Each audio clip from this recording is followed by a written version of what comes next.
Boa tarde, tudo bem? Beleza? Comeram bem? Comeram aqui? Digestão? Fila para voltar? Quem é campuseiro aqui que está aqui? Dá para entender. Legal? Bacana. Quem já viu uma palestra minha? Oba! Inédito. Tá bom. Eu sou o Luiz e eu vou falar com vocês agora sobre a junção de conteúdo com storytelling. Tá? E é isso aí. Vamos lá? Tudo bem? Peraí, podemos seguir? Vamos lá? Show na bola. Bora. Então essa é a história. Como é que a gente junta essas duas coisas?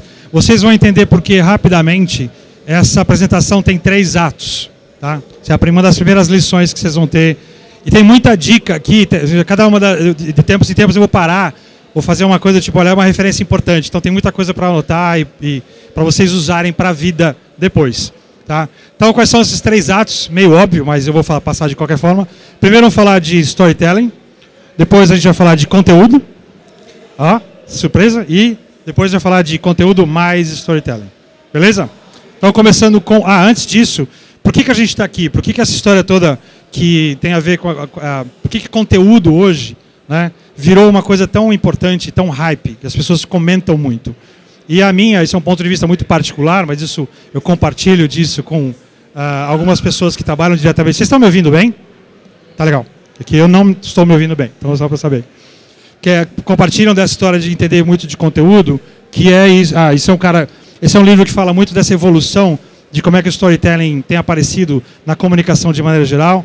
Chama Storytelling Edge. É muito legal esse livro porque ele tem uma pegada muito corporativa. Como é que as marcas incorporam esse discurso de construção de narrativas para elas mesmas contarem as suas histórias. Tá? E o que é legal é que ele mapeia em algum momento, assim, existe um gráfico de hype, né, de alguns assuntos. Esse livro foi escrito em 2016 e no final de 2016, nos Estados Unidos, o que eles chamam de marketing de conteúdo, estava começando a descer ao pico de hype com relação a tendências. E na minha opinião, no Brasil, a gente está ainda nessa curva ascendente. As pessoas ainda estão entendendo cada vez mais o que significa marketing de conteúdo e como é que ele pode, de verdade, fazer a diferença da comunicação. Tá? Então, na minha opinião e na opinião dessas pessoas que estão envolvidas, a gente tem um momento hoje onde a publicidade, como a gente conhecia, está em crise. Né? E quem viu esse negócio do Mad Men aqui, tem um momento que o cara fica passando o que eu estou fazendo, por que eu faço isso, como eu faço isso. E principalmente como é que são esses métodos e tecnologias que eu uso para comunicar hoje, para fazer publicidade hoje. Né? Então, a gente está vivendo já há algum tempo, isso não é novo, mas isso é um contexto para a gente poder trabalhar. O fim dessa era da interrupção, essa era onde você estava no meio de alguma coisa e uma mensagem publicitária te interrompia para que ela pudesse ser passada. Né? Hoje em dia... as pessoas estão cada vez mais usando bloqueadores de publicidade, tanto, né, primeiro que você não vê mais TV no momento em que a TV está sendo transmitida. E segundo que online você tem uma porcentagem cada vez maior de pessoas que sim está bloqueando a publicidade que elas recebem. Tá? Então, e é isso. Na verdade, os consumidores hoje têm outras oportunidades, outras opções para acessar o que eles querem sem serem interrompidos. Tá? Existe até um livro que um publicitário fez falando isso, falou assim, é o fim da publicidade como a gente já conhecia, só que na verdade o que ele está falando é o seguinte, olha, a única coisa que vai ficar é a atenção, a única coisa que vai chamar a atenção é aquilo que é realmente bom. Então não é exatamente o fim da publicidade, mas ele propõe aqui uma mudança radical na maneira como a gente encara a comunicação hoje. Né? Esse são gráficos de tendência quando você pega conteúdo versus publicidade ao longo dos últimos anos. Então as pessoas estão se interessando cada vez mais por conteúdo e isso passa a ter uma curva maior do que publicidade. Todos os gráficos que falam de migração de verbas online para digital e especificamente para conteúdo, eles são ascendentes. Então a tendência é que a gente tenha um movimento financeiro, inclusive, dessas marcas de comunicação para esse tipo de disciplina. Ou seja, como é que eu amplio isso daqui até 2020, 2022, 2024. Né? E na verdade o que a gente brinca é isso, né? Por isso que conteúdo é tão hype. Porque tudo é conteúdo. E se tudo é conteúdo, nada é conteúdo. Estou numa dúvida, paradoxo. Mas é isso. Tudo que a gente faz, mesmo publicidade, é conteúdo. Mas a gente consegue quebrar isso um pouco. Né? Então, porque na verdade conteúdos são histórias. E é aí que a gente vai parar um pouco e vamos falar um pouco sobre histórias especificamente. E aí começa a primeira parte da nossa aula, da nossa palestra, que é falar sobre storytelling. Então a primeira pergunta que eu faço é: o que é exatamente uma história? Então tem várias maneiras de você definir isso. Eu gosto muito dessa daqui. Rigorosamente, o que é uma história? É um personagem em busca de um objetivo e que encontra desafios e obstáculos para conseguir esse objetivo. É meio simples isso, né? Se a gente fosse representar isso graficamente, a gente, tirando foto, a gente teria isso aqui, né? Então lá o meu personagem, né? Ele tem um objetivo aqui representado pelo ouro, e aí no meio do caminho tem treta. Tem alguma coisa que acontece aqui que impede que ele consiga chegar nesse ouro. E aí tem um momento que ele consegue suplantar esse objetivo e chega aqui, e graficamente ele está ligeiramente modificado. A gente vai ver daqui a pouco. Uma das características de uma história é que ela transforma necessariamente o seu protagonista, o seu personagem. Então ele nunca vai ser o mesmo quando ele chegar aqui e tiver atingido o seu objetivo. O que prende a atenção da gente numa história é isso aqui, é a treta. Porque se o cara sair de casa de manhã e conseguir o ouro facinho, que graça tem isso? O que prende a gente numa história é o desafio, né? Então uma história pode ser representada graficamente tão simples como a gente viu naquele momento, ou tão complexa como essa. Esses caras aqui, Shortology.it, que eles fazem? Eles transformam grandes histórias em uma página gráfica. Essa aqui é a Odisseia. Então todos os elementos básicos da Odisseia estão aqui, né? Tá o Cíclope está aqui, tá os porcos que eles usam para escapar da ilha, a Circe está aqui, que é a bruxa que pega eles, os caras de 3 cabeças, ou seja, todas as grandes passagens que fazem parte da história de Ulisses estão aqui graficamente representadas. E tem uma coisa muito bacana que eu falei da transformação do personagem. Ulisses chega na ilha de Ítaca, depois de passar por toda essa bagunça aqui, e ele está tão transformado pela jornada que ele passou, que o cachorro dele não o reconhece. Então, profunda que foi a transformação que ele sofreu ao longo da sua jornada na Odisseia, né? E aí, então, esse cara aqui, que é Homero, que pela primeira vez conseguiu estruturar uma história, e é a primeira pessoa que ele trabalhava com teatro, ele conseguiu criar uma metodologia para que todas essas narrativas tivessem uma estrutura. E é uma estrutura muito simples. E aí vem a dica por que essa história que eu estou contando tem 3 atos. Porque ele começa com a apresentação, tem uma confrontação, lembra? O cara tem um objetivo, tem uma treta, e aí ele resolve essa história. Então essas são os grandes clássicos atos. E toda a narrativa, toda a storytelling contemporânea, se você pegar cinema, que a gente vê hoje, se pegar Vingadores, tá? Eles estão baseados nessa mesma estrutura. Ela vai se desenvolver, ela vai evoluir, a gente vai ver um pouco como é que isso funciona, mas é essa mesma estrutura. Então a primeira lição que a gente tira dessa história, dessa conversa é essa, né? Isso aqui. A partir de Aristóteles, toda história precisa de uma estrutura. Não dá para você se jogar numa coisa que assim, pá, eu vou improvisar. Nem as pessoas que fazem stand-up comedy improvisam. Elas sabem exatamente aquilo que elas vão falar, qual é o timing, qual é o tom de voz, assim por diante. Então toda história tem uma estrutura. E aí como é que isso funciona? Eu vou mostrar uns filminhos que esses caras italianos fizeram com essas brincadeiras gráficas, que é a história do Minotauro. São vários dessa hora.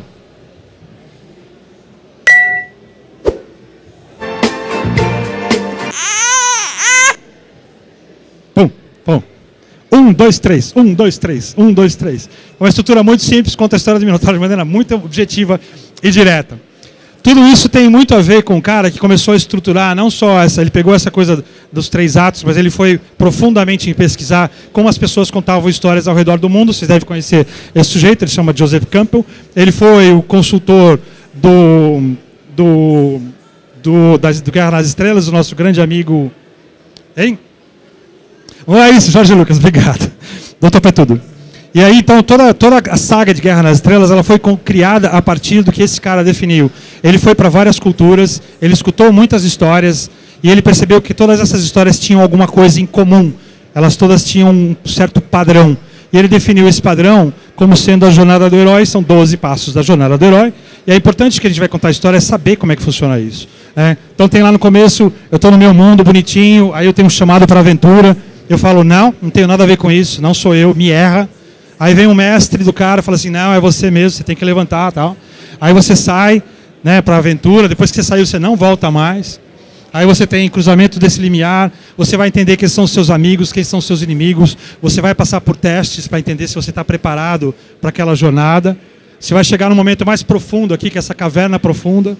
Vai ter uma aprovação final. vai conseguir vencer essa provação, tem uma recompensa, começa a estrada de volta, existe uma ressurreição, toda a história tem uma morte, seja ela simbólica, real ou figurativa. Toda a história tem uma morte. E aqui você entra na ressurreição dessa morte, o que quer que ela seja.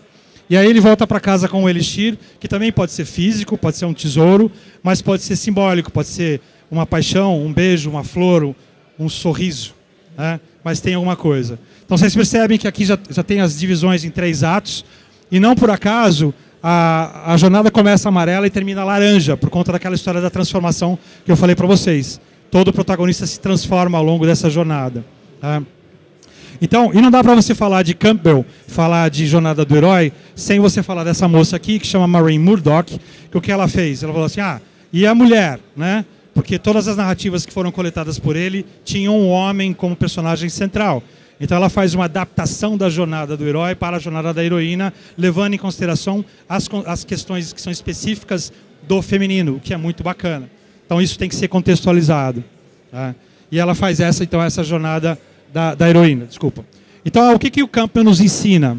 Qual é a lição número 2? Essa jornada é universal. Todos nós passamos por isso. Por que ela é tão reconhecida? Porque eu acordo de manhã, eu não quero acordar, o despertador toca, eu falo, não é comigo. Aí ele toca de novo, 9 minutos depois, que eu não sei porque que é 9 minutos depois, mas é 9 minutos depois. Aí você vai, aí sua mãe bate lá, acorda aí, vamos lá. Tem que acordar. Essa jornada ela pode durar um dia, 1 minuto, 1 ano, 100 anos. Né? Mas todo mundo conhece um pouco dos passos dessa jornada. É por isso que ela é universal. E para quem vai contar histórias, se aproveitar dessa universalidade é sempre uma vantagem. Ok? Aí tem um filme que eu vou passar para vocês aqui, que é muito legal, é um filme das Olimpíadas aqui do Rio, de 2016, que é do Michael Phelps. Eu queria que vocês identificassem, começassem a olhar para cá, esses momentos da jornada do herói, que eles aparecem não de maneira linear, mas em vários momentos desse filme que tem 1 minuto e é muito bacana. Vamos ver.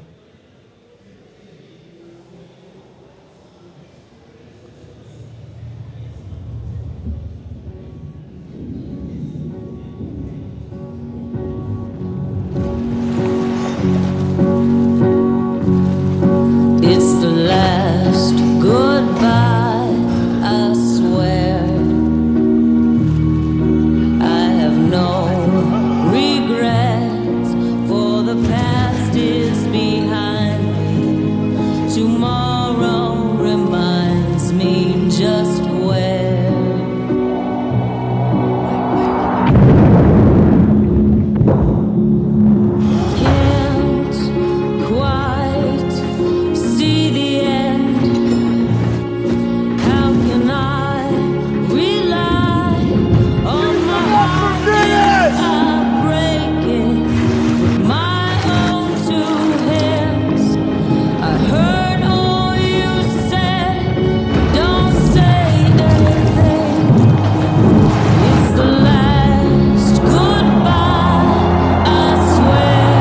Faz no escuro,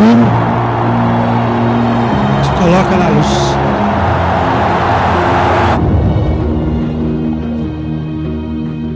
Então vocês perceberam que tem uma hora que ele tenta acordar, tem uma hora que ele se recusa a acordar. O treinador dele, que é o mentor dele, e pode ser a sombra dele, que é o carrasco dele. Tem uma hora que ele está assim, que parece que ele está morto. Tem ressurreição, é muito legal. Uma peça de 1 minuto. É por isso que a gente se relaciona tanto com ela, porque a gente se identifica com a universalidade dessa jornada, seja ela linear ou não. Então isso é muito bacana. Esse cara aqui, o que ele fez? Ele pegou toda a jornada do Campbell e ele adaptou isso para escrita criativa de roteiro. Esse é o Vogler. E ele escreveu esse livro aqui, que é um livro muito bacana para quem gosta de contar história. Chama A Jornada do Escritor. Então ele vai comentando cada passo da jornada do Campbell, só que atrelando isso a cinema, a roteiro de cinema, a histórias que a gente conhece e está acostumado a gostar. Né? Então é uma leitura que super vale a pena, é uma leitura para a vida, independente se vai escrever roteiro ou não. Ele é muito legal.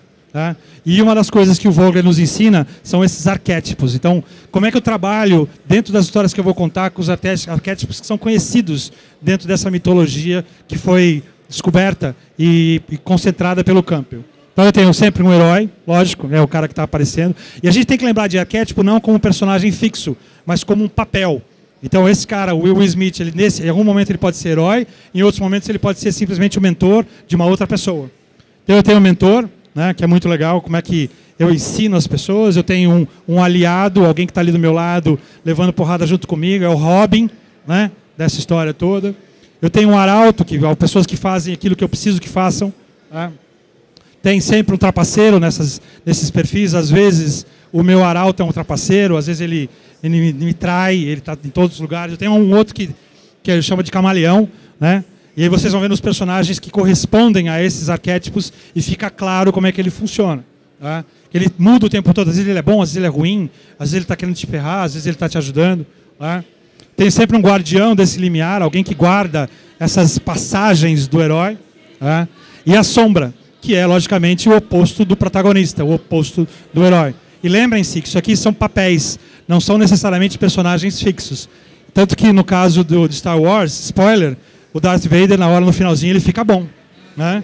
E aí, né, ele salva o filho, né, no final do Retorno de Jedi, que eu acabei de ver esse filme no final de semana. Tá? Então, o que a gente aprende, de novo, com o Vogler, a partir dessa construção do Campbell? Tá? Entenda esses arquétipos e entenda quais os que você vai querer usar dentro da sua história e como ativar esses arquétipos. É uma coisa milenária e universal. Aí tem uma outra peça de conteúdo que eu acho muito bacana aqui, e eu quero que depois vocês entendam qual é o arquétipo que está por trás da marca, nesse caso aqui, de uma peça de conteúdo da Tramontina. Contos do Mestre Churrasqueiro. A Saga do Fogo.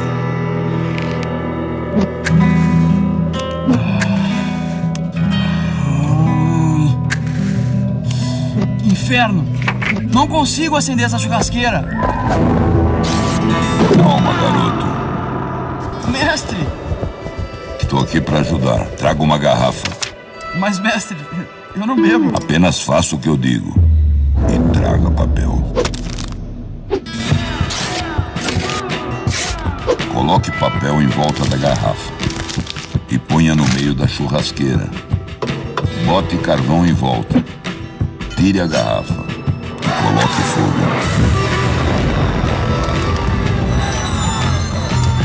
Feitiçaria! Não é feitiçaria. É experiência. Tramontina. Respeito pelo churrasco. É muito legal, né? Eu adoro isso porque ela mistura a linguagem, ela é dinâmica e ela mostra muito bem qual é a característica da marca. Qual é o papel, qual é o arquétipo da marca nesse caso aqui? É o do mentor, né? Deixa eu te ensinar como é que você vive melhor com o seu churrasco. E aí você consegue imprimir essa característica na cabeça das pessoas, associando não necessariamente diretamente a um produto. Então isso é uma construção muito bacana. Tem uma outra coisa que o Vogler fala no livro dele que é muito bacana, que chama polaridade, que é as tensões e as diferenças entre você conseguir estar mais perto ou menos perto do seu objetivo final. É isso que ele chama de polaridade positiva e negativa. Isso aqui é um mapa de Pulp Fiction para todas as histórias. E tem algumas polaridades que são muito radicais, é muito louco. Esse pedaço aqui é quase... Polaridade é aquele momento que o cara está pegando a arca e aí ele cai num buraco, ele volta para muito longe daquela arca. Então ele está muito positivo e aí alguma coisa acontece e ele fica muito negativo. Vocês se lembram que o que mantém a atenção das pessoas numa história é o desafio. Então quando você consegue brincar com esse desafio, mais você vai conseguir manter a atenção das pessoas ligada na sua história. Né? Então essa é uma super dica. É meio que você conseguir fazer esse equilíbrio entre que momentos você é mais yin e que momentos você é mais yang dentro da sua história. Quando você deixa ele chegar mais perto ou menos perto do seu objetivo final. Tá? Então qual é a lição que a gente tem do Vogler? Essa polaridade gera atenção e a atenção prende a atenção. Então é uma super dica. Ok? Até aqui? Beleza? Agora, então, como é que aqui é um comercial que a gente fez, isso é publicidade ainda, mas é legal para poder mostrar como a gente está focado só no desafio desse personagem principal ao longo de um dia, de uma jornada que ele tem. Que bela hora de acordar. Tá lotado Que diversão. Se aperta aí, meu amigão. No trabalho, ralação. Que linda bronca do seu patrão. Cansadinho? Que maldade. Ainda tem a faculdade. Se a vida te joga pra baixo, se jogue pra cima. A Estácio te ajuda com cursos presenciais à distância, notas 4 e 5 do MEC. Seja o seu melhor. Toda a história está construída em cima do desafio, em cima do bloqueio, né? E aí a marca vem como uma solução para isso no final. Então é muito legal. Esse é um outro cara muito importante, o Robert McKee. Ele conseguiu consolidar todos esses pensamentos sobre roteiro, aqueles que a gente viu do Vogler e tal. Ele criou uma legião de roteiristas que são muito premiados em Hollywood. E ele tem esse livro que se chama Story, que é uma outra que eu recomendo, que é muito bacana também. Está muito perto dessa coisa do roteiro de cinema. Ele é super americano, super Hollywood, mas vale a pena assim mesmo entender como é que ele pensa. E o que ele nos dá é que é isso. Quando você tem as motivações do seu protagonista, você entende, você tem que saber exatamente o que ele quer, o seu personagem, tanto externa quanto internamente. Todo protagonista tem um objetivo que eu falei para vocês. E às vezes esse objetivo se manifesta de maneira mais clara para fora e às vezes ele está de maneira mais implícita para dentro. Eu não sei se vocês vão saber que filme que é esse aqui. Vocês lembram que filme é esse? Não. Isso é Indiana Jones e a Cruzada Final. Tá? Qual era o objetivo físico, o objetivo externo do Indiana Jones na Cruzada Final? Era conseguir o Santo Graal, que era um cálice que ele estava buscando. Só que internamente não era isso que ele estava buscando como personagem. O que ele precisava era realmente fazer as pazes com o pai dele, que era uma treta que ele tinha desde que ele era muito pequeno. Então no final do filme é muito legal. Tem spoiler aqui, mas é um filme de 1900 de bolinha, então eu vou falar mesmo. Ele não consegue o Graal, mas ele consegue reativar a amizade que ele tinha com o pai. Então ele consegue atingir o seu objetivo interno, mas ele não consegue atingir o seu objetivo externo. Então quando você sabe qual é o objetivo do seu personagem, fica muito mais fácil construir a narrativa dele. Tá? Esse jogador de futebol americano, vocês devem conhecer, ele foi um cara que começou, ele se negou a tocar, a ficar em pé quando nos jogos de futebol americano eles estavam tocando o hino americano, ele se ajoelhou. E aí o que aconteceu? Ele foi banido do futebol americano por conta dessa atitude antipatriótica. E algumas pessoas, e aí depois a Nike vem e ela patrocina esse jogador para que ele possa fazer parte do seu elenco de atletas. As pessoas ficam muito bravas com a Nike, elas começam a ter que decidir entre uma marca que elas gostam e as pessoas que têm o sentimento de nacionalismo. E aí o que acontece? Elas começam a ficar bravas com isso, elas começam a queimar os produtos dessa marca. Então essa é aquela necessidade de você entender a motivação da sua marca como se ela fosse um personagem. E o que é legal nesse caso aqui, as pessoas falam assim, ó, se eu tiver que escolher entre o meu país e a minha marca, eu vou queimar os meus produtos da Nike.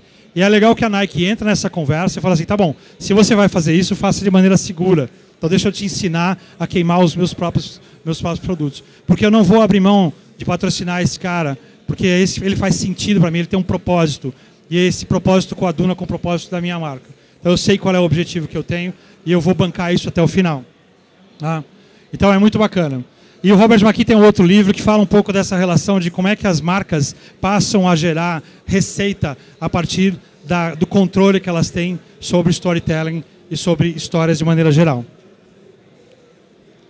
Aí a lição número 6 é isso. No caso do McKee, contar histórias é a arma mais poderosa nesse momento que eu falei para você, nesse mundo pós-publicidade, onde a publicidade está procurando outros caminhos, está tentando se reinventar. Então quem é o cara que consegue contar bem histórias são essas pessoas que têm uma certa vantagem dentro desse cenário. Ok? Aí tem uma outra, eu vou pegar só o comecinho desse negócio que mistura, isso é uma marca que mistura história com produto, que é da Huggies. Eles criaram uma maratona de bebês porque eles partiram de um dado de insight de BI que estimava que um bebê ele engatinha 3 km por dia. Então eles colocaram um dispositivo para medir a distância desses bebês e jogaram no ar uma maratona de disputa entre 3 bebês. Então essa é só a introdução desse. Essa é uma série que são 3 ou 4 filmes.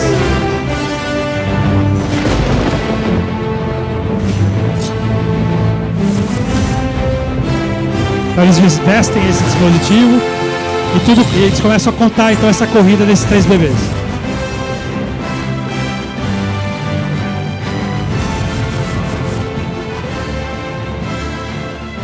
E o que é legal disso é que isso mistura publicidade de uma certa maneira, comunicação, mistura marca, mistura produto, e mistura verdade, porque são bebês de verdade dentro de uma história inventada, né? E uma ativação que faz a gente se engajar para saber qual é o próximo capítulo. Então é muito legal. Isso é só o começo, o primeiro capítulo, daqui a pouco eles vão acordar e tal. E são 4 filmes que contam, então quem vai ganhar essa maratona dos bebês de 21 km. Eu vou passar. Depois vocês veem online. O Sid Field, ele consegue fazer ele vai além um pouco do Maqui no sentido de construir manuais de roteiro, que são muito importantes. Sid Field de verdade constrói essa plataforma de trazer aqueles 3 atos, toda aquela história da jornada para um dia a dia. Ele constrói o que eles chamam de paradigma de Sigfield. Ele faz uma coisa bem matemática do ponto de vista de escrita de roteiro criativa, para a gente saber em que momentos eu tenho ponto de virada, em que momentos eu deixo a história um pouco mais solta. Então ele é muito técnico, mas essencial aí sim para quem tem interesse em entender tecnicamente como construir roteiros de histórias. E o que é legal do Sid Field é, ele sempre fala uma coisa que é a seguinte: quando eu vou começar a contar uma história, eu tenho que saber o fim antes do começo, antes de eu começar a contar. Qual é o final dessa história? Eu vou fazer essa história voltar e contar ela retroativamente. Todo roteirista sabe qual é o final da história, antes dele começar a escrever. E isso tem aplicado a um case que a gente viu agora de Toyota, que foi um dos ganhadores de Cannes, acho que do ano passado, que é um filminho que ele tem também muito de realidade, porque ele está baseado numa verdade, e ao mesmo tempo ele tem uma história muito bonita a ser contada, e se você sabe o final, você consegue construir todo esse drama no começo. Vamos ver.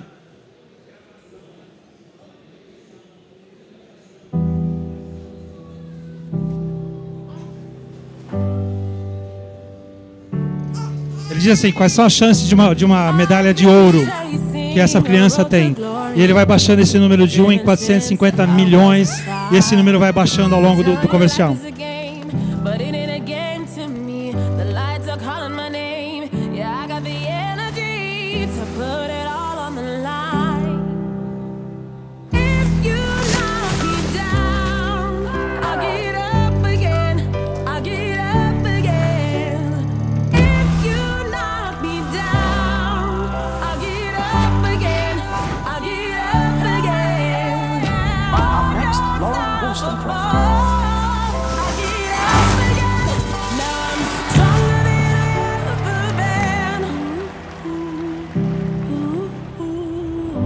When we're free to move, anything is possible. Então é muito legal, eu sei o final e eu construo até aquele final. Então essa é a lição que a gente aprende dessa história. Então, e aí tem uma coisa que eu acho bacana, que eu sempre passo aqui, porque é importante vocês conhecerem contadores de história. Vocês conhecem já, vocês já sabem quem são. E eu fiz um exercício por exemplo, Shakespeare é um super contador de história que sempre influenciou a gente até hoje em vários aspectos. A gente pode não imaginar, mas Shakespeare está presente no Rei Leão. Você fala, como assim? Sim. É o irmão que mata o rei, fica com a rainha, fica com o reino, e no caso ele é mais cruel ainda, que ele põe a culpa no filho. Isso é puro Shakespeare. Todo o drama humano está em alguma peça do Shakespeare. Então é muito legal ter contato com isso, entender, ler, se vai ao teatro, se tem uma peça de Shakespeare sendo encenada, vai ver. Pode não ser a melhor montagem, mas a história está lá, e ela é importante de ser vista. Então eu tenho 2 exemplos, eu adoro essa história do Macbeth, esse é Orson Welles, da década de 50, fazendo um filme maravilhoso, mas, por exemplo, vocês podem ver Shakespeare, Macbeth, hoje, quando vocês chegarem em casa, porque esse filme, que é um filme, uma refilmagem, está presente, está no Netflix, do Michael Fassbender, é maravilhoso esse filme, e a história está toda lá, está inteira lá, é drama puro e contado da melhor forma possível. E aí o que eu fiz, se você quer contar boas histórias, conheça outras histórias. Leia muito, amplie o seu campo de referência, vai atrás de coisas que você não conhecia, veja outras. E o que eu fiz foi um exercício de falar assim: quem são os caras que são os contadores de história que me influenciaram? Quem são as pessoas? E aí tem quadrinho, tem cinema, tem até dança, tem teatro, tem ópera. Puccini me influencia como contador de história. E é legal quando você parar para pensar quem são os de vocês. Quais são as pessoas que me influenciaram vocês, ou que vocês pelo menos conheceram como grandes contadores de história. Porque a gente tem que crescer esse repertório. De uma certa maneira, essas pessoas me ensinaram a contar as coisas que eu conto hoje, da maneira como eu conto hoje. Tem uma ou outra referência que é muito mais marcante. Tem o cara do Jim, tem o Jim Starlin, tem obviamente escritores. Didi foi um super contador de história. Sophie Calle, Stan Lee, muitos cineastas aqui. E aí é legal esse exercício, isso é importante. Porque essa coisa toda de história, o nosso cérebro humano foi construído para histórias. Aqui tem uma cena bacana da pessoa contando alguma coisa ali, e é legal. Olha o rosto dessa pessoa aqui. ela está absolutamente fascinada por aquela história, né? A gente tem um autor que eu gosto, que eu já li esse livro, que se chama Jonathan Gottschall. Ele fala o seguinte: ficção é uma poderosa realidade virtual, uma tecnologia de realidade virtual que simula os grandes desafios da vida. A gente projeta na história aquilo que a gente vai viver na nossa vida. Então é muito, como eu falei, uma tecnologia muito sofisticada. Esse é o livro dele, chama Storytelling Animal. Recomendo, é muito legal, porque ele vai por vários aspectos do que a gente está vendo hoje, de como é que a gente está preparado para receber essas histórias, né? Eu não me lembro o que tem aqui agora. Surpresa. Então beleza. Então eu tenho aqui, por exemplo, quando alguém conta uma história para mim, eu imediatamente consigo fazer mentalmente, é química isso. Meu cérebro vai projetando essas imagens, eu absorvo aquela informação de maneira muito mais intensa do que se eu simplesmente estivesse passando ela sem uma narrativa por trás. Tá? Vamos lá? Ok. Histórias são extremamente poderosas e aqui tem um momento que eu conto sobre a Sherazade. Só para vocês saberem, Sherazade é das Mil e Uma Noites. Né? Então, Sherazade, a história dela é a seguinte: o sultão tomou o reino naquele momento, se casou, e a mulher dele, em seguida, ele descobriu que a mulher dele traía ele sistematicamente quando ele voltou de uma viagem. Ele ficou bravo, ficou puto da vida, matou a mulher. E a partir daquele momento ele decidiu fez uma lei, que é as mulheres, ele casaria com as mulheres e em seguida ele mataria essas mulheres. Dormiria uma noite com elas e no dia seguinte ele mataria essas mulheres para não correr o risco de ser traído de novo. E aí ele foi esgotando todas as mulheres solteiras do reino até chegar o momento da Sherazade, que era a filha do grão-vizir dele. E o grão-vizir pediu para ele não fazer isso com a filha dele. E ele falou: não quero saber, traz a Sherazade. A Sherazade chegou para o pai e falou assim: pai, fica tranquilo, eu tenho um plano. E na noite de núpcias, ela chega para o sultão, depois do casamento, e fala assim: posso te contar uma história? Aí ele fala: ok. E ela começa a contar uma história, e obviamente ela começa a contar uma história, e ela tem uma história dentro da história, e uma história dentro da história. Amanhece o dia, e ela está naquele momento absolutamente denso da história, e o sultão, ela fala assim, e aí chegou tal, ela fala assim: e agora? Ela fala assim: tudo bem, faz o seguinte, amanhã à noite você continua a contar essa história para mim. E aí a história salva a vida da Sherazade por 1001 noites. Ela mantém essa história acontecendo por 1001 noites, até o momento, obviamente, que ele se apaixona por ela e eles ficam felizes para sempre. Tanto que eu brinco que é o seguinte: o nome desse livro em inglês chama Arabian Nights, As Noites da Arábia. O nome em português é um spoiler, né? Porque você sabe quando vai acabar a brincadeira. Se você não sabe que são 1001 noites, você acha que vai durar para sempre. Então esse é o poder da história. Tá? Mas é preciso usar a história com sabedoria, a gente fala disso. Eu brinco que tem... senão você acaba criando o que a gente chama de over-storytelling. A gente viu algumas marcas sofrendo desse processo.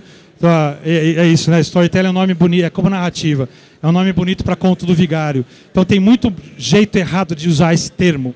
Né? E aqui tem dois exemplos, que uma da Dileto, que criou uma história de sorvete que não existia.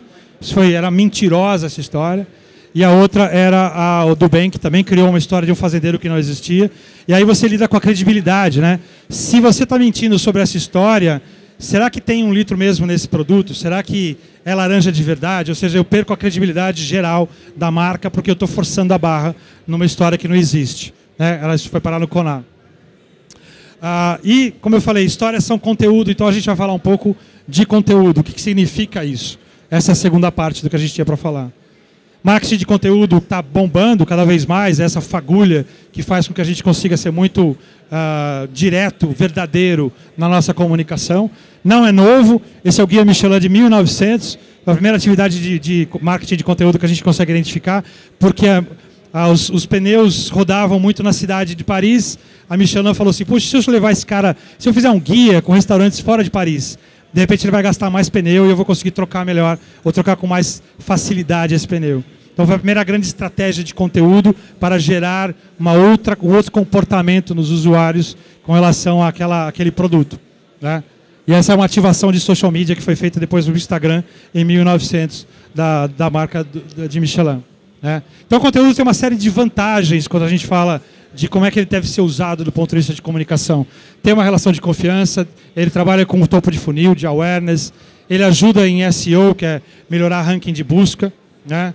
ele aprofunda o conhecimento do público e ele tem sim uma função muito mais, eventualmente, de vender, né? de converter. Tá?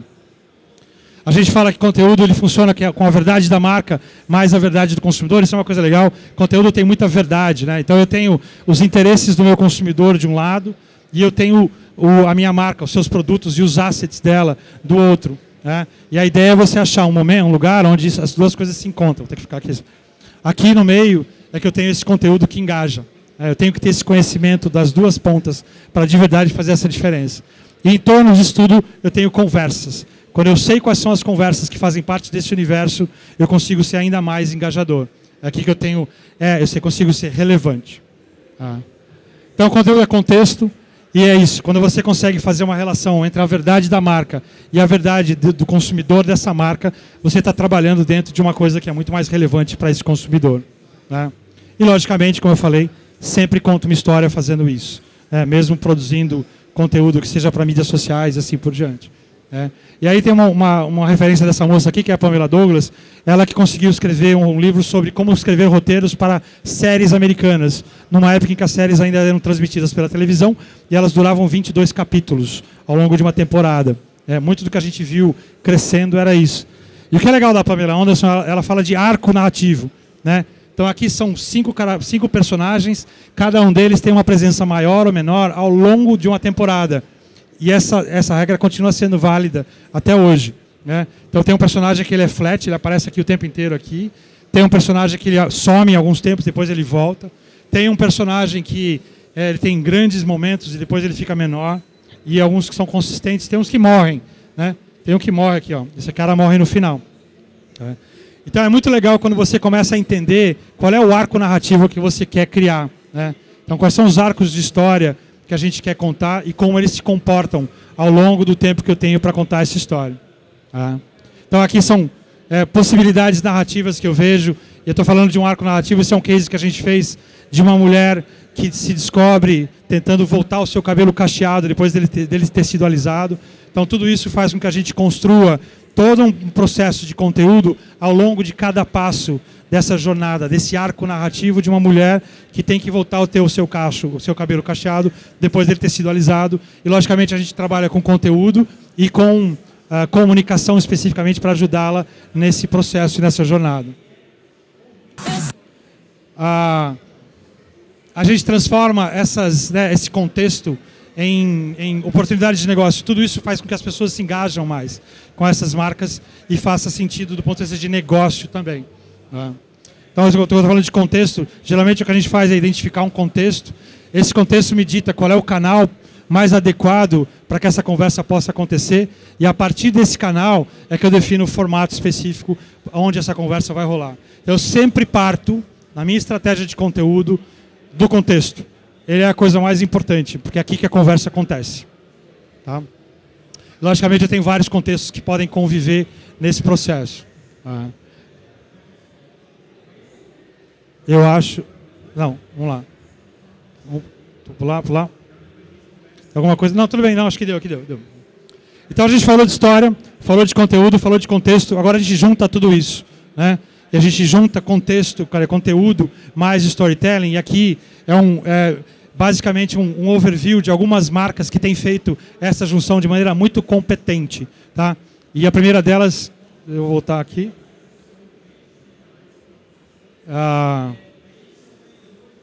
Primeiro, Burger King faz isso, né? Então eu sempre costumava falar que conteúdo é rei. Na verdade, eles fizeram uma ativação 2 anos atrás, trazendo uma drag queen para a comunicação. Então o conteúdo passa a ser rainha, que eu acho muito bacana. E aí vocês viram esse comercial no final do ano passado da eleição, que eles brincam com a coisa da eleição do voto branco. É um comercial que acabou ficando muito conhecido. Né? E tem muitas marcas que fazem isso já há algum tempo. Algumas delas... vocês já sabem, esse é um caso de Red Bull, que um tempo atrás fez o pulo mais alto de queda livre do mundo. E o que a Red Bull fez é muito louco esse momento, né? Do cara pulando. Né?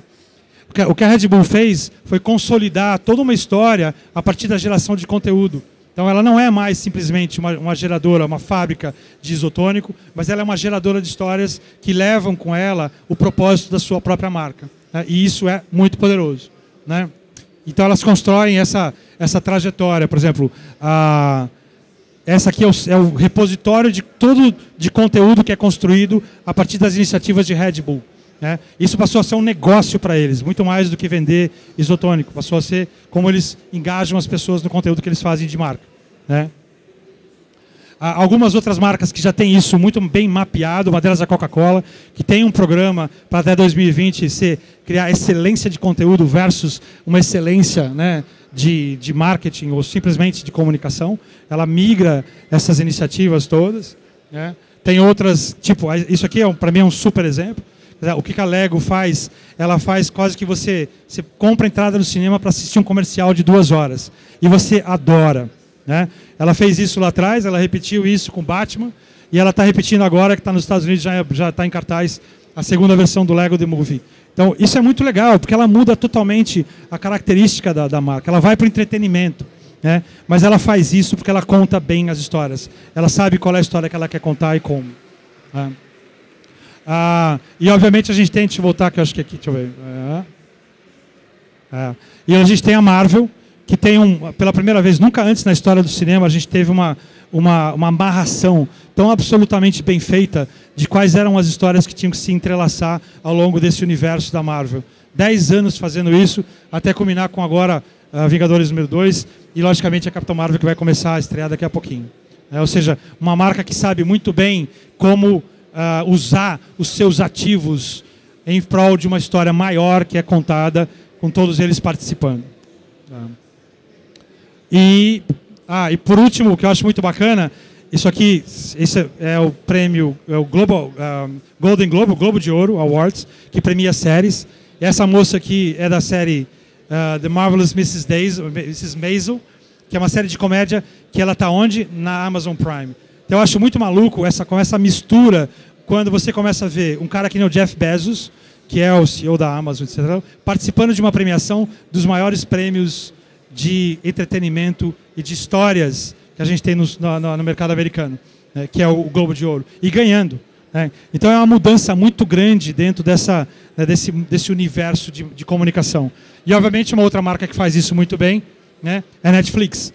Ou seja, ela não só sabe que o conteúdo, que é o produto dela é o conteúdo, mas ela sabe como engajar as pessoas a partir da comunicação que ela tem desse conteúdo.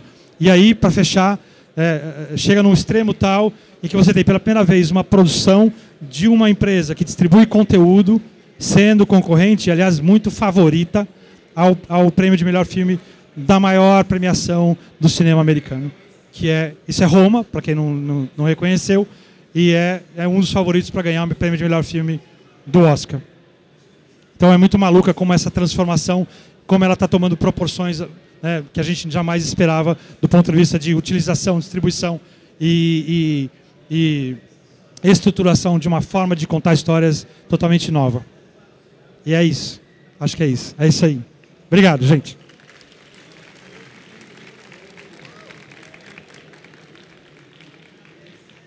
Tem tempo para pergunta? Pergunta. A Alexandra está com o microfone. Alguém está com o microfone? Alguém que tem pergunta? Foi legal? Legal? Aqui. Faz aqui, ó. Você descreveu o cenário de publicidade, conteúdo versus... publicidade versus conteúdo, e que isso tem crescido muito, tem invertido muito. Isso é mais o cenário nacional ou internacional? Qual a diferença de um cenário para o outro? Esse é um cenário global. E eu acho que a diferença é que em alguns outros lugares você tem isso com mais intensidade, né? Tudo bem que o mercado americano ele ainda é muito pautado no filme, a gente também é muito pautado no filme. Você tem, como eu falei, eu acho que são diferentes maturidades, né? A quantidade de iniciativas de conteúdo no mercado americano também é muito maior. Então eu acho que isso vai acabar chegando aqui em algum momento brevemente, né? Mas isso não é só no Brasil, isso é uma coisa que acontece globalmente, né?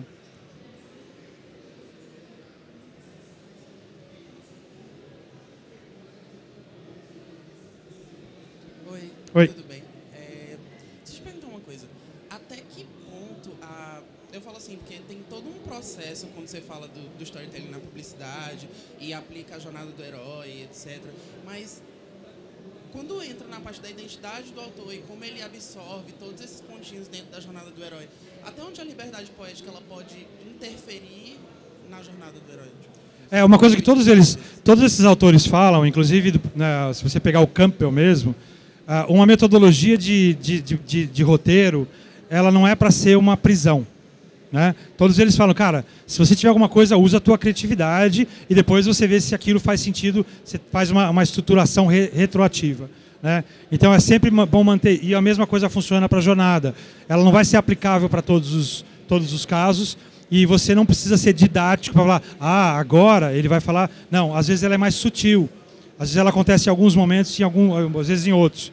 Então a recomendação nesse caso é não ficar amarrado a uma estrutura muito fortemente. É deixar o mais importante continua sendo a criatividade, a imaginação e a ideia. A gente traz essas possibilidades para ajudar a estruturar uma coisa que deve ser potente na sua gênese. Ok? Luiz, boa tarde. Boa tarde. Uma curiosidade que eu fiquei, até por também uma aplicação profissional, eu trabalho em Campinas com publicidade e existe um esforço, às vezes, de vender projetos como os que você descreveu para marcas menores. Só que na hora da aplicação prática, diferente da realidade das grandes marcas, como os cases que você apresentou, fica difícil contar uma história de uma forma criativa, estruturada, para uma marca pequena ou média. E aí eu queria ouvir de você dicas ou exemplos de como a gente pode trabalhar para pequenas e médias marcas esse tipo de conteúdo ou esse tipo de estratégia.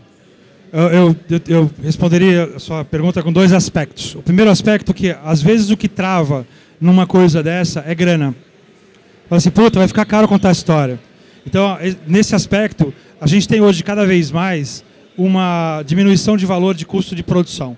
Então, você consegue, de maneira muito facilmente, com o celular, com uma luz bem feitinha, contar uma história bacana, fazendo um vídeo, por exemplo. Então, esse é um aspecto que, às vezes, os clientes usam como argumento.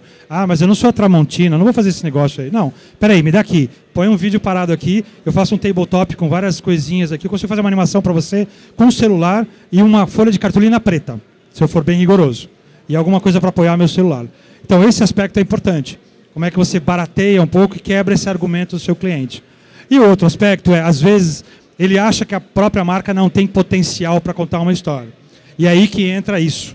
Quando você chega com um argumento, quando você prepara uma história, quando você estrutura uma história, e aí juntando com o primeiro ponto, quando você eventualmente faz um piloto barato para ele ver aquela história já executada, é quase como um piloto mesmo, né? Como é que eles chamam? Um protótipo daquela história, você tem uma tendência muito maior a conseguir convencer o seu cliente de que, ele tem história para contar, e 2, não é tão caro assim quanto ele imagina. Então a minha recomendação seria essa. Quem tem aqui? Que história eu consigo puxar dessa marca? Qual é o propósito dela? Onde ela vive? Quais são as conversas que estão atreladas a ela? E aí eu faço uma história proativamente, faço um piloto, faço um protótipo, e chego para o meu cliente e falo assim, e aí, gostou? Vamos fazer 20 dessas? Vamos fazer 10? Vamos fazer 5? Né? Porque faz sentido para a gente acha que isso faz sentido para você também. Então eu acho que eu teria essa abordagem na hora de tentar viabilizar uma coisa dessa. Faz sentido? Ok?